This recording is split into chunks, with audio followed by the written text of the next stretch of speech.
I don't like seeing people being pushed around by organisations that don't offer plain common sense.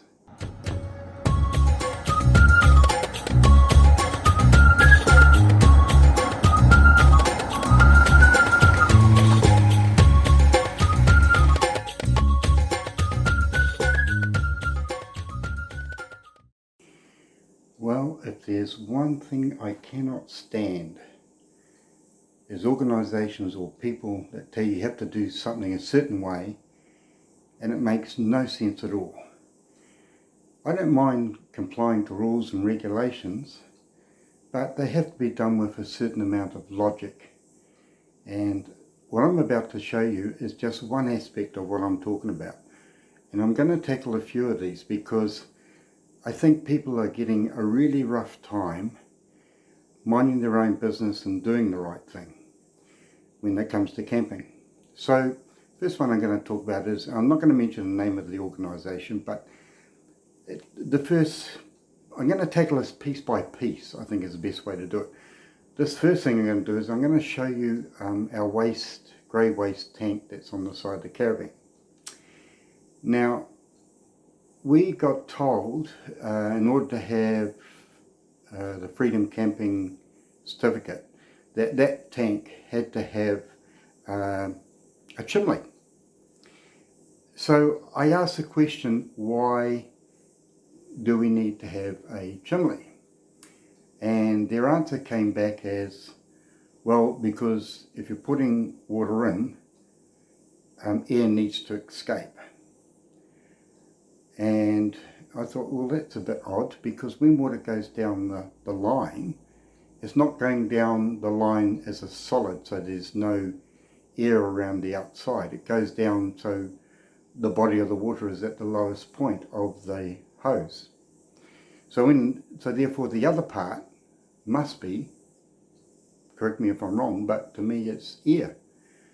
So they reckon that I would never be able to fill my grey water tank.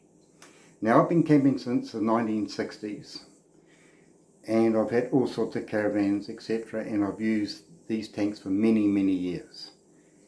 And they're trying to tell me that I can't put my waste in it, and yet I've been doing it successfully for I don't know how many years. So let's go and do a little experiment, and I'll show you what I mean. Now, here we have our grey water tank that we use on the caravan, and you can see the hose line going to it, and the other end with the tap on is what actually we connect to the underside of the caravan. So you can unscrew from there and take the water all the way through. But I've unhooked it like this so I can actually show you that we can actually put water on into the tank. Air does get out, and yeah, it just mystifies me as to why you've got to have frickin' chimneys on grey water tanks. Never mind, okay, let's go and do it. Right, here we have a container of water that would roughly represent how much would be in my sink when I went to go and drain it down into the grey water tank. So now next video you're gonna see me is pouring this into the tank. Now, if I can empty this and it's gone to the tank, it's gone nowhere else, so it works. So let's go and do it.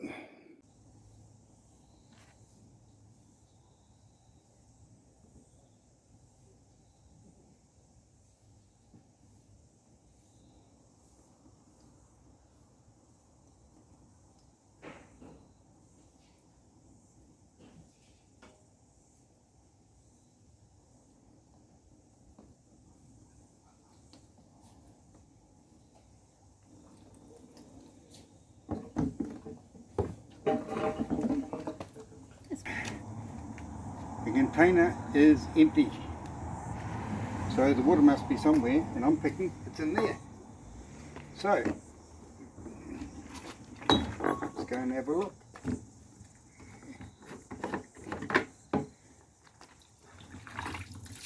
Oh gosh, I think that's water that came out of that container. Look at it. Yep, that's the water out of the container. Rightio, the next, now that we've done that, the next thing they told me about the chimney business on the grey water tank that's outside the caravan, and to have this chimney, I said, well, when I told them I'd been able to fill it for years, they then went on a different tack and turned around and said, well, because there's toxic gases in there. And I thought, toxic gases? So, you know, we use the same products in our houses, etc. And I don't know. I can have my grey water tank sitting outside the caravan, and I can put it in the awning and even have it right next to where we eat. There's never been any smells or anything like that. So there's nothing to smell. Another thing too is, I went around the campgrounds and looked at heaps of caravans, and none of them had chimneys. So none of them had chimneys. Now, I would like to ask the question, has there anyone been killed or sent to hospital because of toxic fumes from a grey water tank of a caravan or motorhome that's sitting on the ground and that we take to the dump stations and dump them? I'd like to know if there has been a case, because I've never heard of it, and this is what I'm getting at. Logic when it comes to camping and these regulations.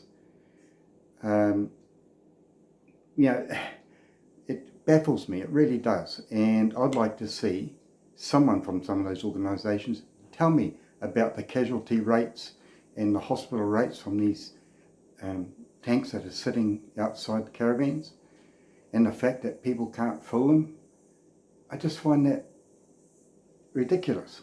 I'd like to know what you think, and we're going to carry on. I said I was going to get on to a few of these subjects this year, and I'm going to do it because I don't like seeing people being pushed around by organisations that don't offer plain common sense, and that's what I'm about here.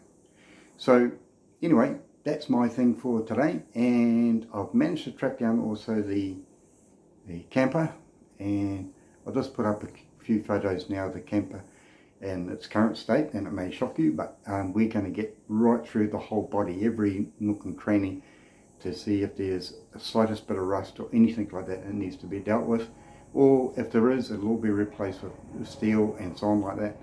And so here's a few photos to end with, and I'll catch up to you next week. Never know, we might tackle some more hard issues. Catch you then. Happy camping, happy adventures, and we'll catch you next time. Bye.